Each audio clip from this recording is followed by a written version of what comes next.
Planète émotif talentueux est un podcast hebdomadaire qui s'adresse aux adultes concernés par le haut potentiel, le multipotentiel et l'hypersensibilité. À tous ceux qui vivent avec le sentiment de décalage et qui se posent mille et une questions.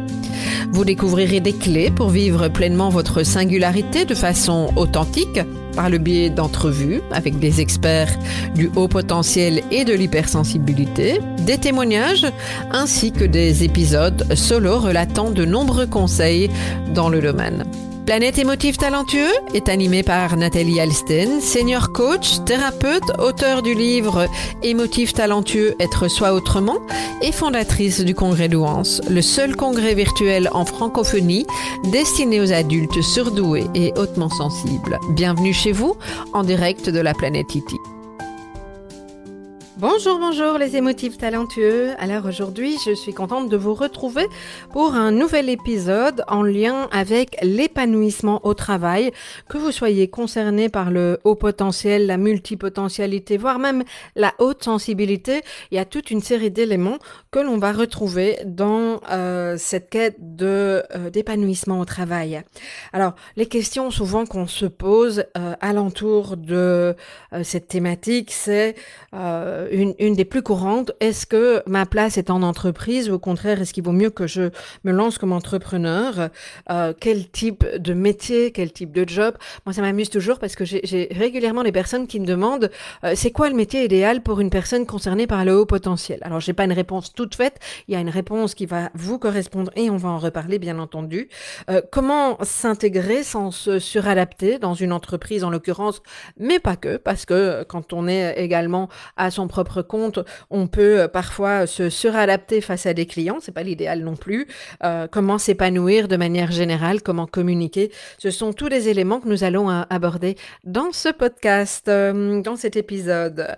Alors, je vais évidemment parcourir les questions principales et la première chose que j'aimerais aborder avec vous, c'est d'identifier les différents éléments qui vont différencier une personne concernée par le haut potentiel ou la multipotentialité en entreprise ou en tout cas au travail par rapport à d'autres personnes, je dirais de manière plus globale.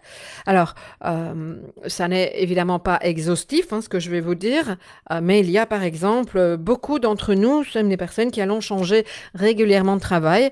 J'ai des personnes qui me disent, moi, au bout de 6 mois, j'ai fait le tour. Et encore, parfois c'est plus rapide. Alors, ça ne veut pas dire que parce que vous avez fait le tour, vous allez quitter nécessairement une entreprise. Il peut y avoir toute une série d'adaptabilité au sein même de l'entreprise. Mais régulièrement, j'entends des personnes qui changent de travail tous les 2 ans et qui sont alors soit à l'aise ou pas tout à fait à l'aise avec ça, bien entendu. Okay. Nous avons également des personnes qui disent qu'elles sont dans la même boîte depuis 20 ans, mais que ça leur a permis de perfectionner leur métier. Donc ça existe aussi, c'est pas parce qu'on est au potentiel que on peut pas passer des années dans la même boîte, en particulier si on a une fonction bien spécifique. Je pense à la recherche par exemple, pas forcément évident de se lancer à son propre compte, et le métier, l'essence même du métier fait que la personne va s'épanouir. Donc ça, c'est à prendre en considération également, ok? Alors ce qui est intéressant aussi, alors c'est pas vrai que chez les émotifs talentueux, mais je rappelle que moi, dans émotif talentueux, j'utilise ce terme-là parce que ça vient de E.T., donc avec le sentiment de décalage, et j'inclus aussi bien les personnes qui sont concernées par le haut potentiel, le multipotentiel, que la haute sensibilité. C'est juste pour faire un petit peu plus facile quand je m'adresse à vous, bien entendu. Alors, on retrouve chez les émotifs talentueux quand même assez souvent des personnes qui font de leur travail le centre de leur vie. C'est pas vrai que pour nous, on est bien d'accord, mais ça peut quand même être un élément qui revient très très souvent.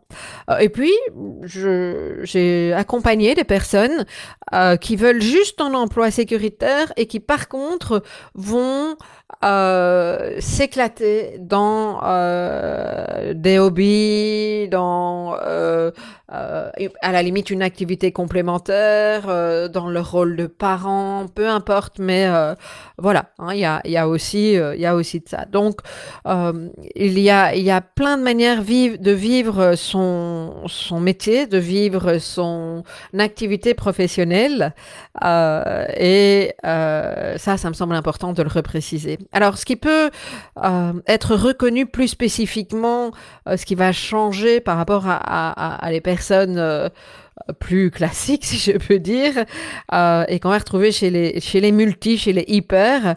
Je rappelle qu'on a globalement tous les mêmes besoins, mais par contre, ils vont pas s'exprimer de la même façon, ils vont pas s'exprimer avec la même intensité. Et ça, c'est loin d'être anodin. Alors, par exemple, ce qu'on retrouve en termes de besoins dans notre communauté, c'est beaucoup de curiosité. Une fois que cette curiosité est satisfaite, si on peut plus découvrir, pour certaines personnes, ça peut être un des éléments qui fait que on va avoir envie de changer d'emploi, on va avoir envie de bouger parce que on commence à s'ennuyer, on n'a plus de centre d'intérêt. Donc ça, c'est quelque chose d'important. Ok. N'oublions pas que dans notre mode de fonctionnement, nous avons à la fois un raisonnement qui est différent, qu'on peut avoir très rapidement besoin et cette capacité d'avoir une vue d'ensemble, et que donc on va avoir une propension à l'anticipation qui n'est pas forcément quelque chose qu'on va retrouver chez tout le monde. Et donc effectivement, c'est important qu'on puisse se retrouver dans un environnement de travail où ces éléments-là peuvent être utilisés, considérés, parce que c'est important pour nous. Ok. On retrouve chez les multi-hyper beaucoup d'intuition assez souvent. Alors, on met pas toujours les mots parce qu'on n'a pas toujours appris que c'était de l'intuition, mais très souvent, hein, je le partage régulièrement, c'est un petit peu comme à l'école, on a la solution en tant qu'enfant ou adolescent. Par contre, il faut apprendre à faire le chemin en arrière pour pouvoir expliquer comment on est arrivé à cette solution. Et dans notre carrière, dans notre métier, notre profession, ça peut être la même chose. Il y a cette intuition qui vient. Moi, en ce qui me concerne, je fonctionne aujourd'hui, il a fallu le temps que j'accepte ça, principalement à l'intuition. Et puis, le rationnel vient en soutien à l'intuition. Mais j'écoute plus mon intuition que le reste. Alors, c'est pas le cas de tout le monde, mais c'est quand même néanmoins important, je pense, de le spécifier, ne fût-ce que pour autoriser les personnes qui n'ont pas encore cette habitude ou à qui on a dit que c'est quoi ça, cette intuition, t'as le feeling que mais ça s'appuie sur quoi. Voilà, ça peut être intéressant de voir comment ça s'est passé pour vous jusqu'à présent et d'accueillir et d'observer ce qui se passe quand vous faites confiance à votre intuition. Ok. Alors, on a parlé de vue d'ensemble, mais à ne pas négliger non plus, nous avons cette capacité, tout en ayant cette vue d'ensemble, d'aller dans les détails. Ok. Très souvent, pas systématiquement, une personne concernée par le haut potentiel va avoir cette capacité à avoir cette vue d'ensemble en premier lieu et puis petit à petit va descendre dans le détail. L'inverse est possible, à partir du détail et aller dans une vue d'ensemble. C'est en tout cas, moi, dans les personnes que j'ai rencontrées, un petit peu plus rare. Ok. Alors, j'ai déjà dit, on s'ennuie relativement vite. On fait rapidement le tour d'une question et on a envie d'aborder rapidement quelque chose d'autre. De la même manière, quand on nous parle, on comprend vite et parfois c'est compliqué d'attendre que notre interlocuteur finisse son explication alors qu'on est déjà prêt à donner les solutions parce qu'on a tout à fait compris ce qu'il voulait nous dire. Ok. On peut avoir cette capacité de voir très très vite où ça va bugger, d'où l'importance de savoir communiquer. J'en reparlerai un petit peu plus loin, parce que si systématiquement, quand vous avez repéré les failles, vous dites oui mais non ça va pas marcher, de l'autre côté c'est pas forcément entendable par nos collègues, par les personnes avec qui nous allons travailler. tout simplement parce que ils ont eux aussi besoin qu'on donne du sens à ce que nous leur expliquons et ils ont aussi besoin de pouvoir occuper leur place. Donc, je vous expliquerai tout à l'heure comment je vous propose de faire pour que la personne puisse intégrer et accepter le fait que ça bug, enfin éventuellement en tout cas, en lui permettant d'occuper sa place sans que vous arriviez, poum, en mettant le doigt, ce qui peut être relativement agressif pour certaines personnes. Okay.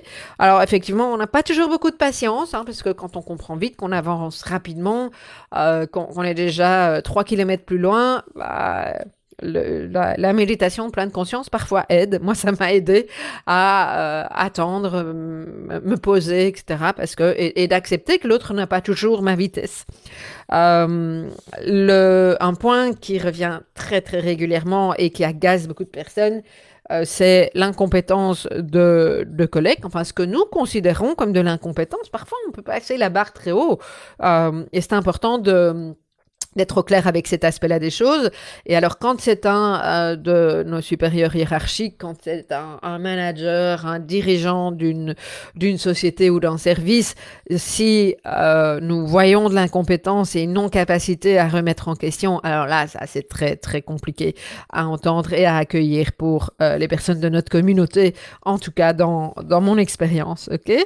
Donc, un des points aussi qui nous permet d'identifier de voir que nous fonctionnons différemment, c'est le rythme de travail. Alors très souvent, on nous dit qu'on travaille vite, oui, c'est vrai, mais pas que. Ce que je constate, c'est que quand on est sur un nouveau dossier et surtout si c'est quelque chose de complexe qui en général nous botte plutôt, je dirais, on a besoin de prendre le temps d'analyser, de faire les liens, de poser les choses, ok. Et donc ça peut être parfois plus lent que ce que quelqu'un d'autre ferait. Pourquoi? Parce que on va creuser, on va aller en profondeur et on va faire vraiment et véritablement le tour.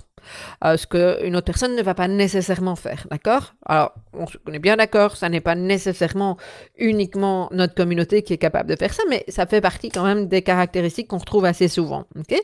Par contre, une fois que c'est maîtrisé, ça peut être très très rapide. Et donc, de l'autre côté, quand je dis de l'autre côté, c'est les personnes face à nous, que ce soit notre management, que ce soit nos collègues, les personnes avec qui nous travaillons, si on est même à notre propre compte, ça peut parfois être relativement perturbant et ça vaut parfois la peine de mettre des mots là-dessus, non pas en disant qu'on est concerné par toute forme de singularité qui soit, parce que je pense pas que ce soit la bonne manière d'aborder l'autre, c'est juste de donner le mode d'emploi. Je reprends souvent cette expression, voilà. Ok ? Donc voilà, alors il y a des tas d'autres éléments qu'on pourrait citer, mais en tout cas ça me semble l'essentiel pour vous permettre de repérer certains modes de fonctionnement atypiques, singuliers, qui vont peut-être que tous vont vous parler, ou en tout cas une série d'entre eux, et qui ne correspondent pas forcément aux personnes avec qui vous avancez dans votre univers professionnel actuel. Donc c'est intéressant de pouvoir l'identifier. Et et probablement vous le saviez déjà d'ailleurs. Alors, je rappelle, et je trouve qu'on ne le rappelle jamais suffisamment, c'est une très très mauvaise idée de vouloir se comparer aux autres. D'une part parce que quand on ne fonctionne pas de la même manière globalement que les autres, forcément ça creuse l'écart. Et il n'y en a pas un qui fonctionne bien et pas l'autre, c'est juste qu'on a un mode de fonctionnement qui est différent. Okay. Donc ça peut être dangereux, surtout si vous avez un besoin de reconnaissance parce que quelque part vous ne vous êtes pas senti reconnu ou validé sur votre manière de fonctionner, ou du moins pas encore. Okay? Si vous écoutez le podcast, c'est peut-être parce que vous avez envie d'avancer là-dessus. C'est souvent ce que moi je propose aux personnes que j'accompagne. Donc ça peut être un élément. Et puis, surtout, c'est aussi un des soucis qui peut arriver, c'est qu'on nous écoutons les remarques des autres. Alors, les remarques, moi, à titre personnel, j'ai une carrière professionnelle, ou en tout cas un parcours professionnel qui est loin d'être linéaire. Qui, moi, je peux vraiment me permettre de dire aujourd'hui que je me suis beaucoup éclatée dans mes différents métiers. J'en ai fait beaucoup, je ne sais même pas combien, tous relativement différents les uns des autres. Par contre, à un moment donné, qui ont été relativement complémentaires dans mon expérience de vie. Mais j'ai régulièrement entendu des personnes qui disaient de moi que j'étais instable, que je ne savais pas faire les choses correctement, qu'il fallait tout le temps que je change, et quand est-ce que tu vas réussir à te poser, etc. Et quand je ne savais pas que j'étais concernée par le haut potentiel et le multipotentiel, bah, ça a été très compliqué pour moi à entendre parce que j'avais l'impression que j'étais vraiment le vilain petit canard qui faisait pas les choses correctement et que ça n'était pas adéquat. Alors qu'aujourd'hui, je suis très au clair avec le fait que quand je m'ennuie, j'ai besoin de faire quelque chose de nouveau et de lâcher certaines choses et je me respecte tout à fait là-dedans.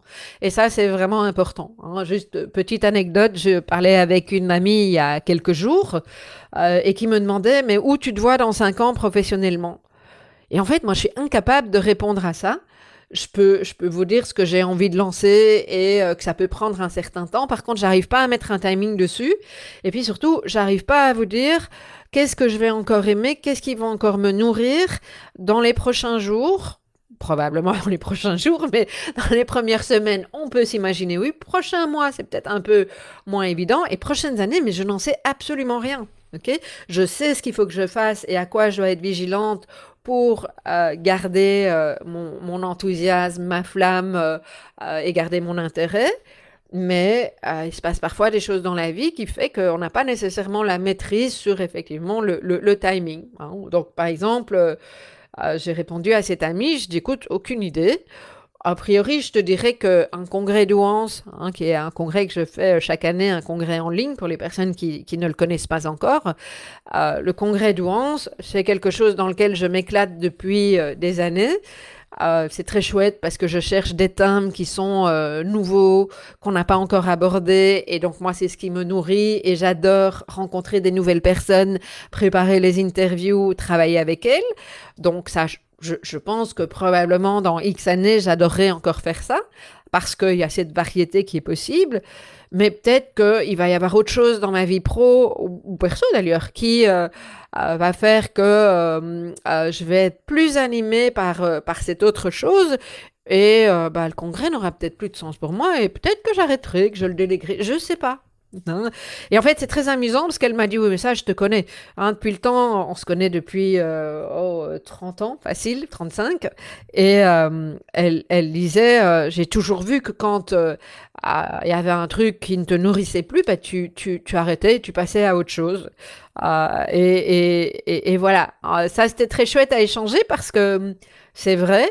Et puis, ça peut être entendu par une de mes amies, par une partie de mon entourage, pas par tout le monde, ça n'a pas toujours été le cas, mais je pense aussi que c'est en lien avec le fait que j'ai appris à m'accueillir dans cette singularité et cette manière de fonctionner. Donc, pour moi, c'est non négociable aujourd'hui parce que ça fait partie vraiment de mon bien-être, de la passion que je sais mettre dans mon travail, de ce qui m'éclate, de savoir que, c'est pour ça que je suis à mon propre compte en l'occurrence, de savoir que si dans 6 mois je veux faire tout à fait autre chose, rassurez-vous, je pense pas du tout que je vais arrêter quoi que ce soit en lien avec les émotifs talentueux, mais au sein même de cet axe, je peux imaginer vous proposer 50 000 nouvelles choses et ça c'est fabuleux. Okay, ça me correspond en tout cas, c'est peut-être pas comme ça que vous y retrouvez, mais ça me semble important de bien l'identifier. Okay,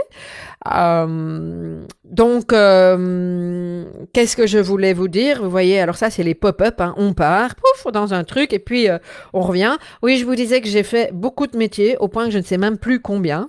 Et c'est pas très important, ça pourrait peut-être même faire peur. Donc, je vous ai dit, hein, j'aime le changement.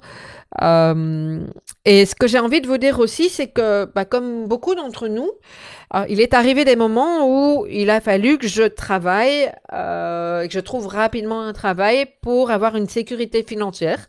Ça m'est arrivé. Néanmoins, je me suis toujours donné comme mission de quoi que je fasse. Et c'est le cas, par exemple, j'ai fait à un moment donné des appels téléphoniques de prospection.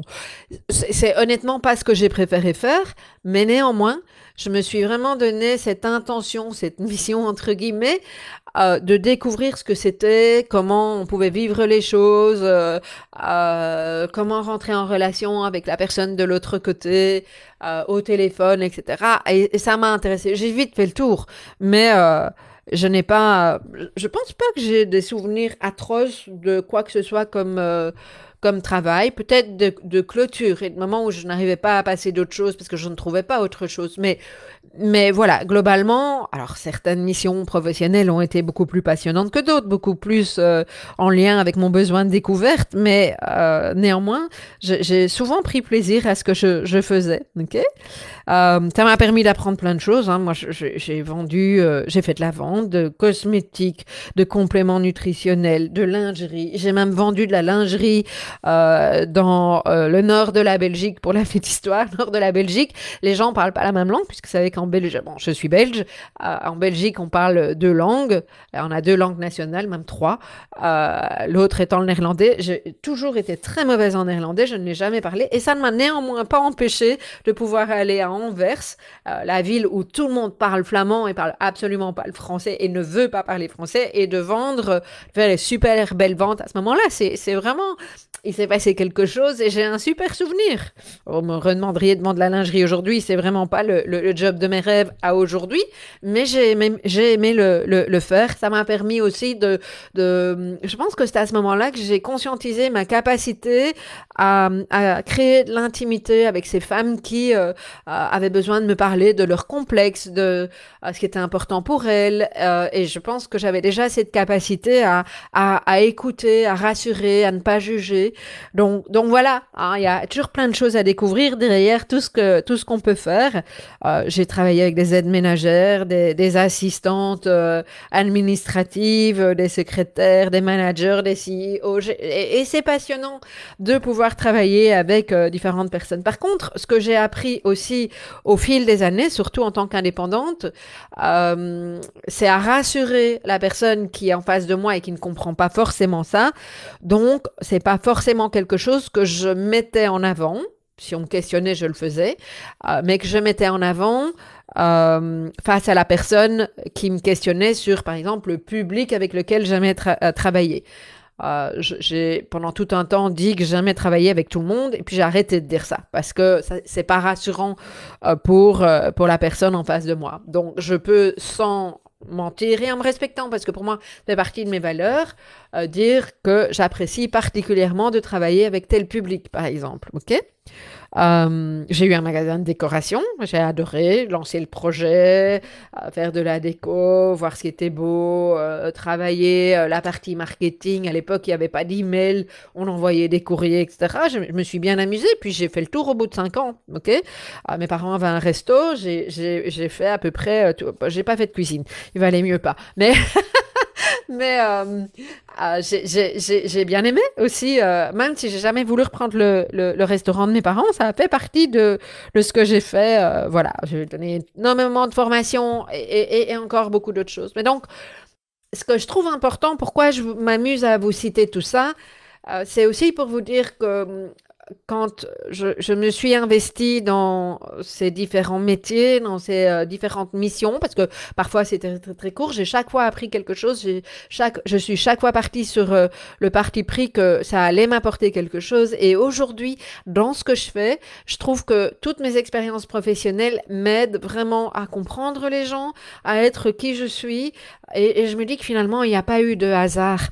Et ça, je trouve fabuleux. J'avais envie de vous le partager. Voilà. OK?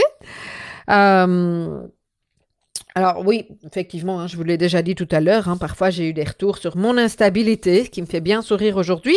Et puis de temps en temps aussi, des gens qui me disaient, je me rappelle d'une prof, c'était vraiment touchant parce que j'avais pas l'habitude d'entendre ça, d'une prof qui me disait, moi j'adore les gens qui utilisent leurs 10 doigts, et toi tu fais vraiment partie de ces gens qui ont cette capacité, cette curiosité à découvrir plein de choses, et je trouve ça très chouette. Ce serait un atout pour toi dans le futur. Donc je vous le dis moi aujourd'hui, si vous avez besoin de l'entendre, c'est un sacré atout quand on veut bien le voir.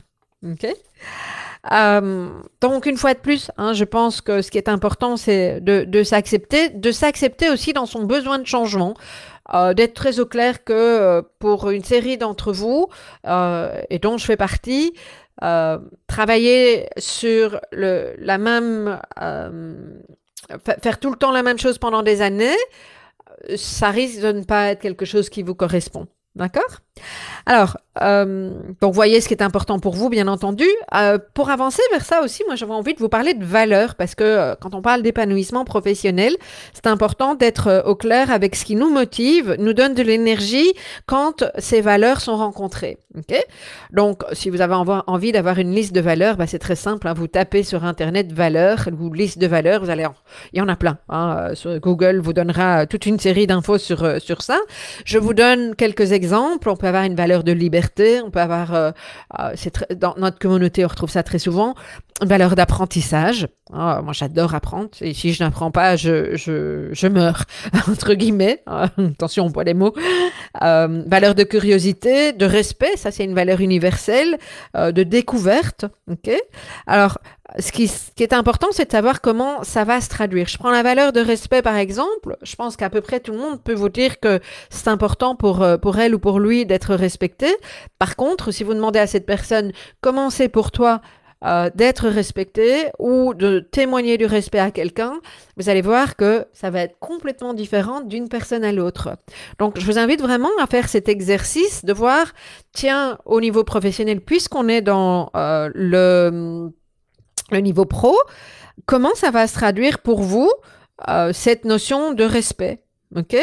Ou, si on va plus loin, l'apprentissage, qu'est-ce que c'est que, alors si vous avez une valeur d'apprentissage comme moi, hein, si elle est importante, si elle est placée haut dans votre hiérarchie, est-ce que pour vous, l'apprentissage, ça veut dire que vous faites le tour complet de la question dans le moindre détail, que vous achetez tous les bouquins, que vous allez voir un maximum de vidéos sur le sujet, peut-être, ok?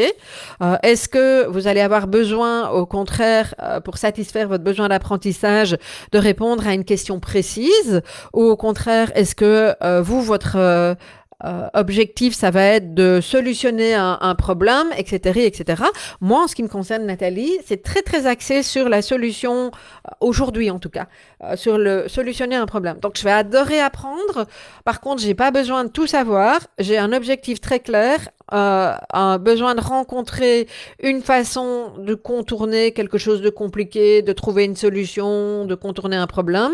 Et je vais, quand j'apprends, aller dans ce sens-là. Okay? Ce qui veut dire que je peux parfois changer complètement de type de choses dont j'ai envie, que j'ai envie d'apprendre pour ces raisons-là, parce que ma problématique du moment est complètement différente. Okay?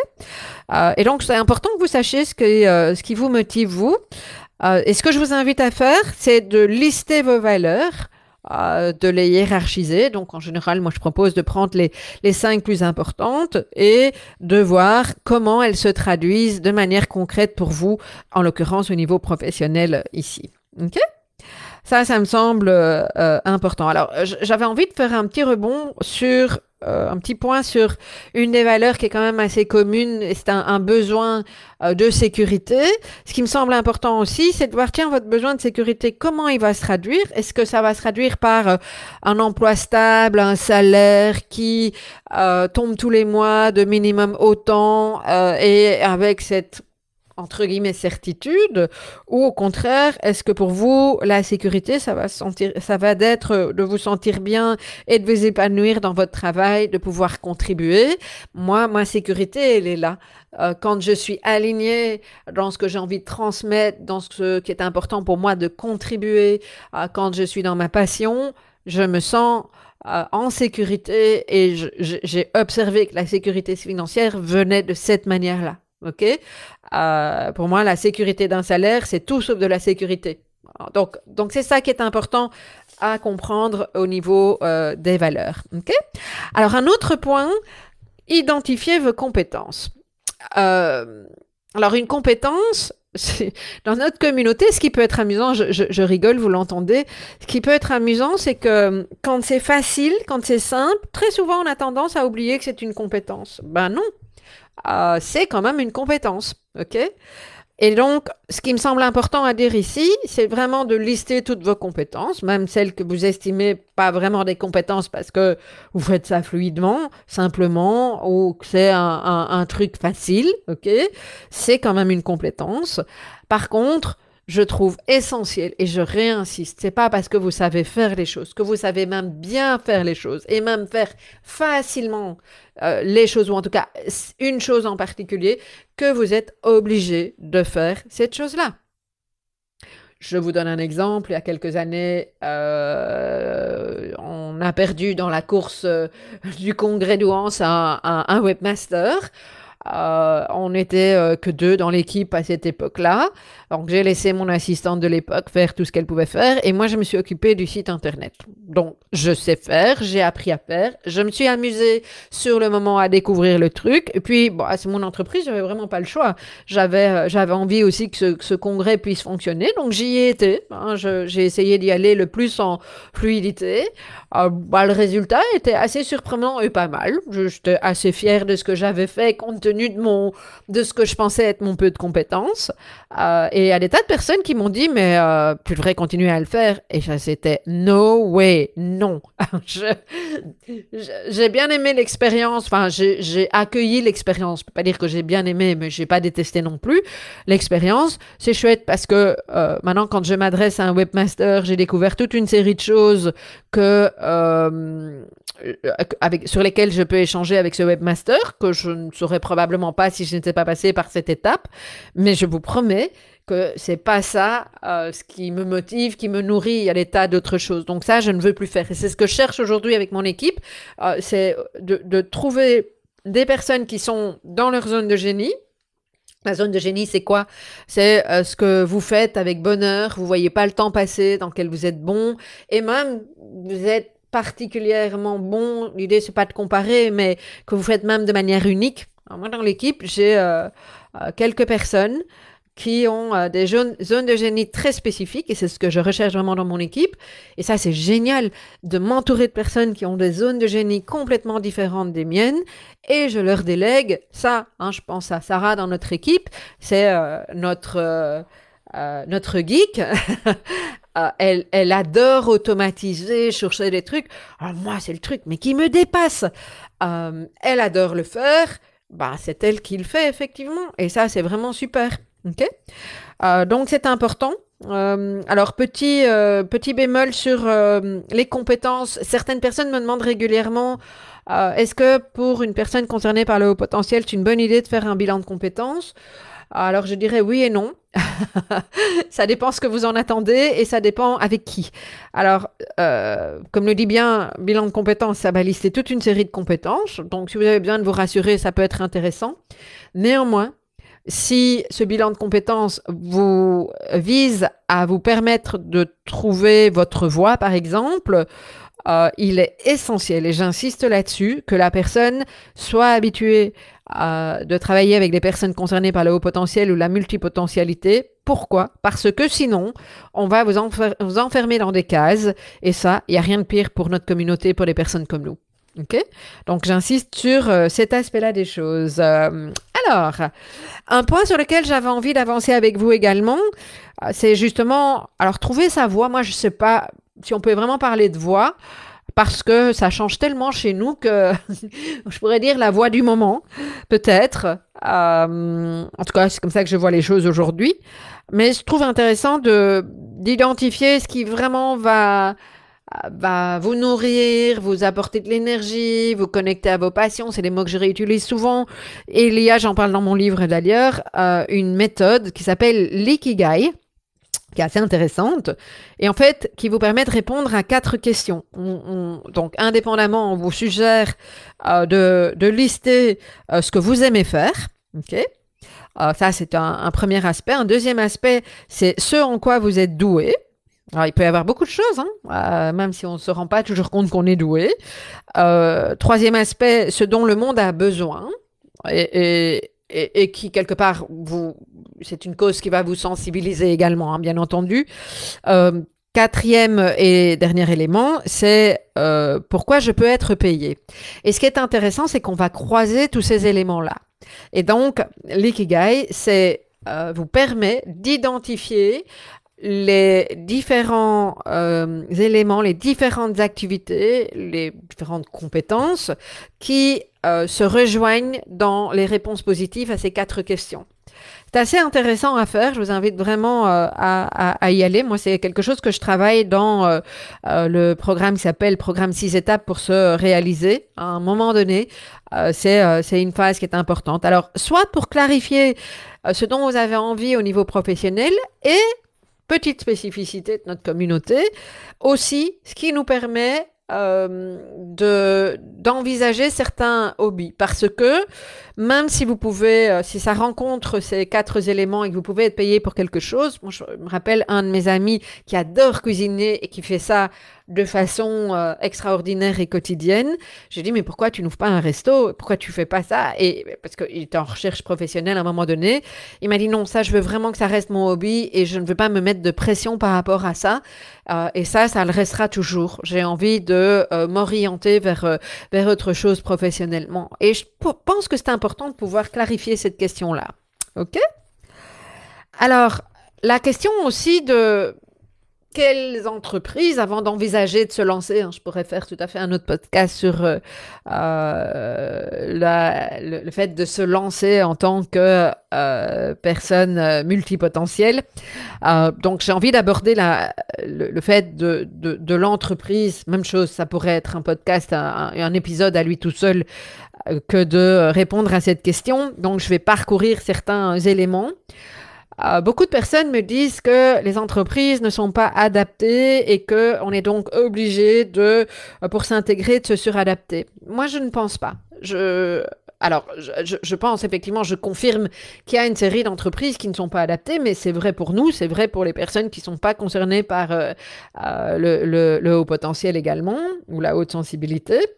Ce qui est important, c'est de pouvoir identifier rapidement quel type d'entreprise va vous correspondre et quel type d'entreprise ne vous correspondra pas. Parce que c'est un point win-win, gagnant-gagnant. L'employeur, dans l'absolu, a tout à fait intérêt à ce que vous vous épanouissiez pour que vous soyez relativement performant, mais dans le bon sens du terme, entendons-nous bien. OK ? Alors, c'est pas du blabla. Je pense que c'est vraiment important de se poser les bonnes questions. OK? Alors, je dis toujours aussi, vous n'en avez pas besoin de 50 000. Dans l'absolu, vous avez besoin d'un seul boulot à un moment donné avant de passer au suivant. D'accord? Et il y a encore possibilité de passer au suivant. Plus vous allez vous accepter là-dedans, au plus vous verrez que ça va bien fonctionner. Alors, il y a une série d'entreprises qui ont besoin de moutons à 5 pattes.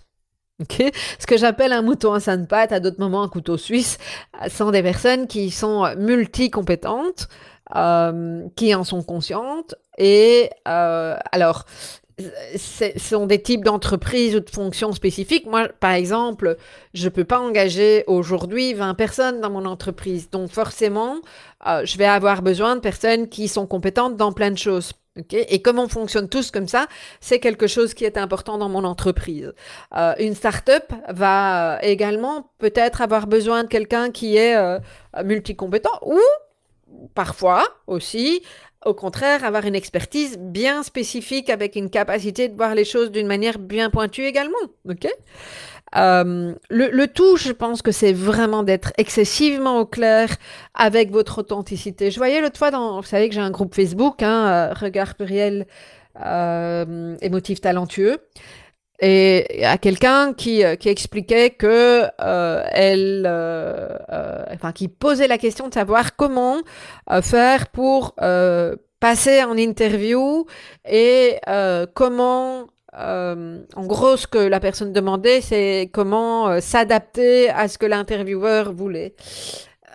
À titre personnel, je trouve ça quelque chose d'excessivement dangereux. Je ne dis pas que tout doit être dit, mais par contre, rendez-vous bien compte que chaque fois que vous allez aller à l'encontre de qui vous êtes, que vous allez aller à l'encontre de vos valeurs, que vous allez masquer quelque chose qui est important à dire dans la relation, au plus vous allez avoir des risques à un moment donné que vous ne vous retrouviez pas au bon endroit ou que de l'autre côté, la personne soit déçue.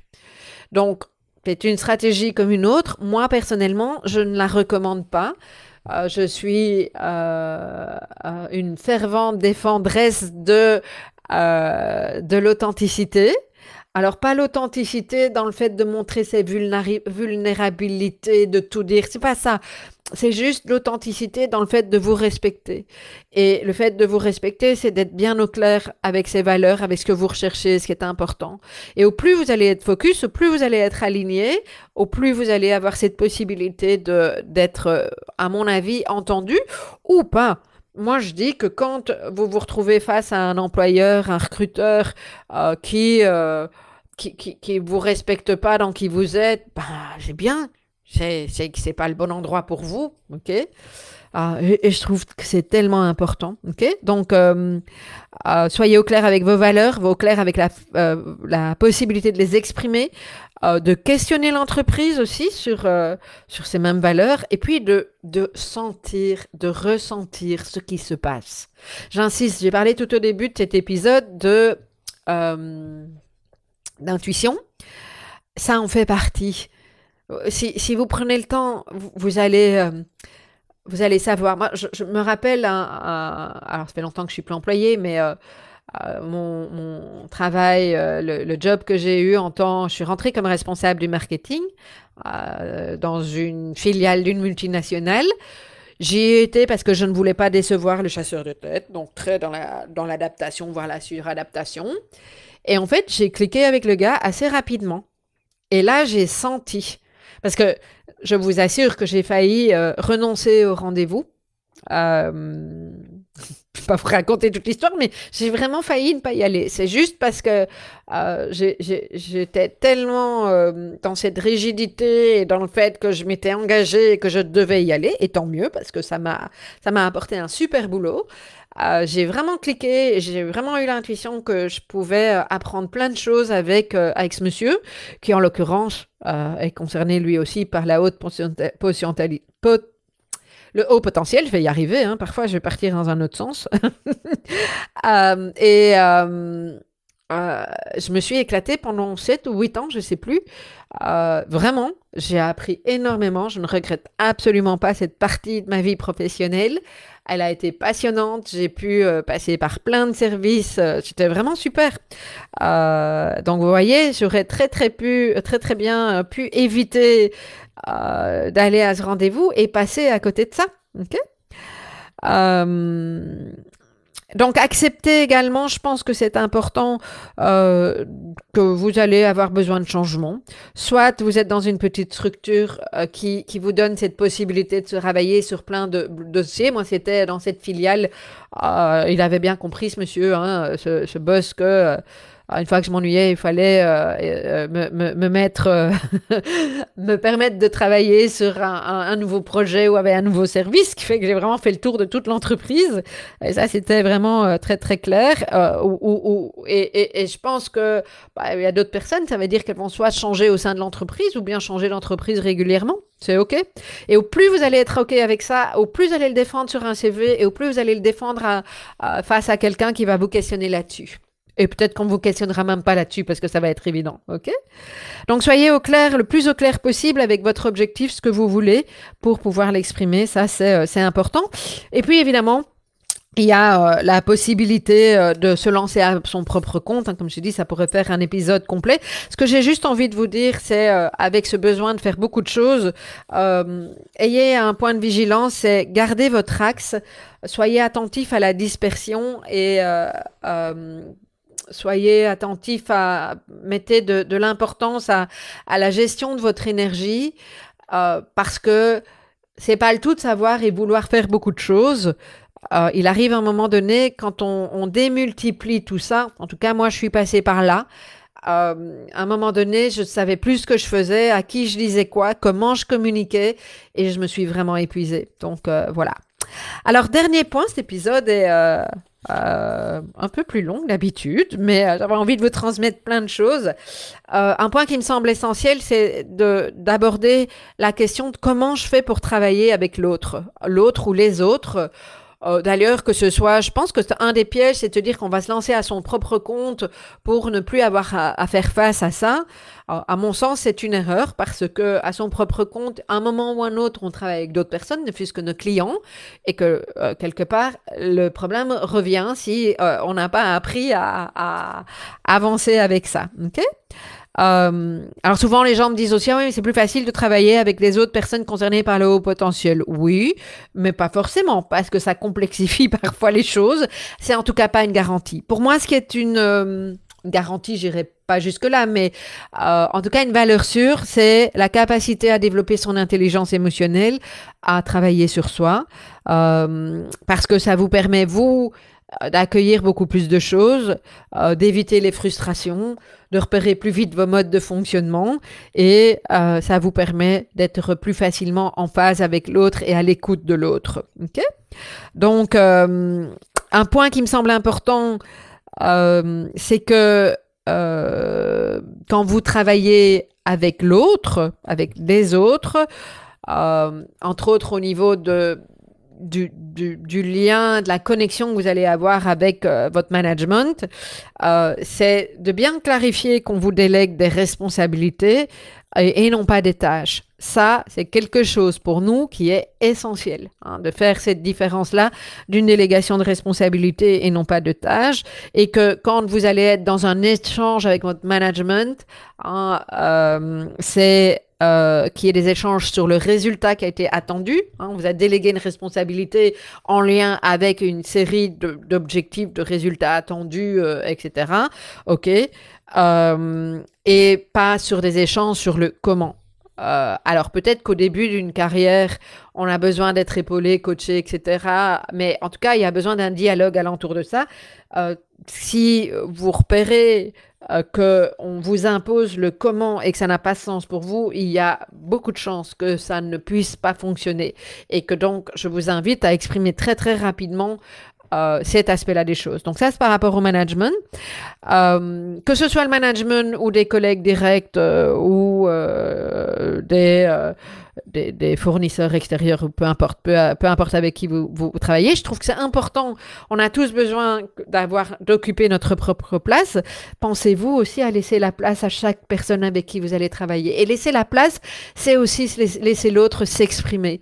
Même si vous avez déjà la solution depuis 10 minutes, et que vous savez comment faire et que vous savez que ce que la personne en face de vous est en train de vous dire ne va pas fonctionner, je peux bien entendre que vous savez, mais néanmoins, et c'est un exercice, on est bien d'accord, mais néanmoins, laissez la place à l'autre parce que sinon, ils se sentent pas entendus, se sentent pas écoutés, se sentent pas utiles, et c'est hyper frustrant. L'autre a aussi besoin de pouvoir être entendu, écouté et d'avoir un rôle et d'occuper sa place, d'accord? Donc, l'art du questionnement est quelque chose d'essentiel, effectivement, dans notre relation à l'autre, que ce soit au niveau professionnel ou ailleurs d'ailleurs. Mais soyez attentifs aussi à votre propre propension à vouloir contrôler, parce que on peut avoir tendance, quand on est concerné par cette singularité, à être tout à fait certain que nous savons comment faire. Et oui, très souvent nous savons, mais néanmoins, l'autre n'aime pas non plus, personne n'aime être contrôlé dans l'absolu. Alors certaines personnes sont plus habituées que d'autres, mais c'est important. Dernière chose aussi, un des derniers points que je vais nommer ici, c'est l'importance du rythme.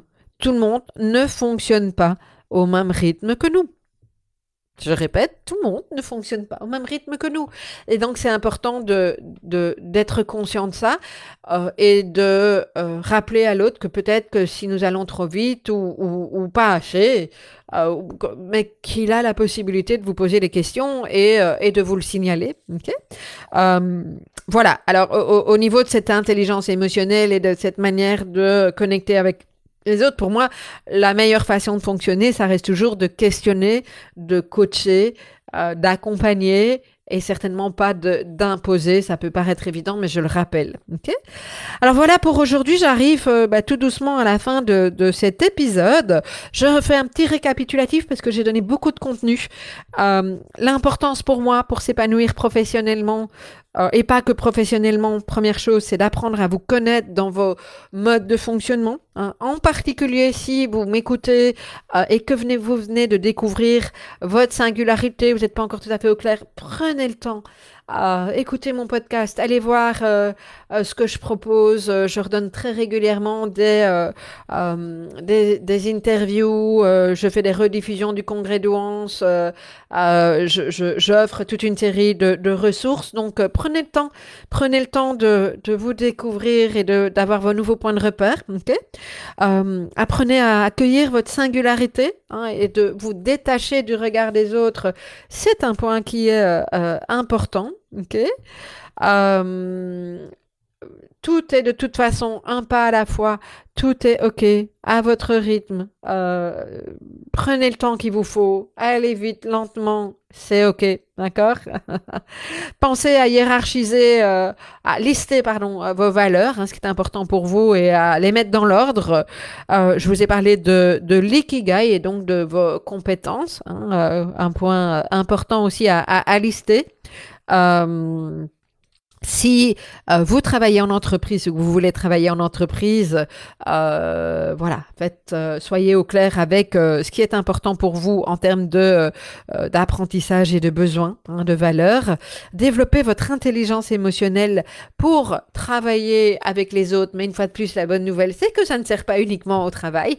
Ça sert dans tous les domaines de la vie. Voilà pour aujourd'hui. Il me reste une dernière chose à vous proposer, c'est de télécharger un livret, le petit livret, enfin pas si petit que ça, mais si en particulier vous voulez savoir où vous vous situez dans les différentes phases d'intégration de votre singularité, et que vous avez envie de voir où vous en êtes sur ce chemin, hein, parce que quand même ça peut être intéressant, je vous invite à composer 3 fois W, donc c'est mon site, émotif avec un S-talentueux avec un X.com /4 phases.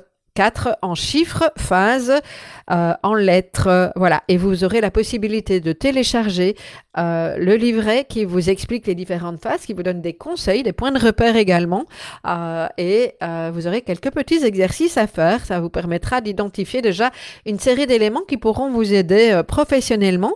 Et puis, si vous avez aimé ce podcast, cet épisode, je vous invite à me laisser une évaluation, mettre plein d'étoiles, et si vous le souhaitez, à partager à vos connaissances pour qu'elles aussi puissent en bénéficier. Voilà, je vous souhaite une excellente journée, soirée, peu importe à quel moment vous écoutez cet épisode, et je vous dis à très bientôt pour une prochaine séquence.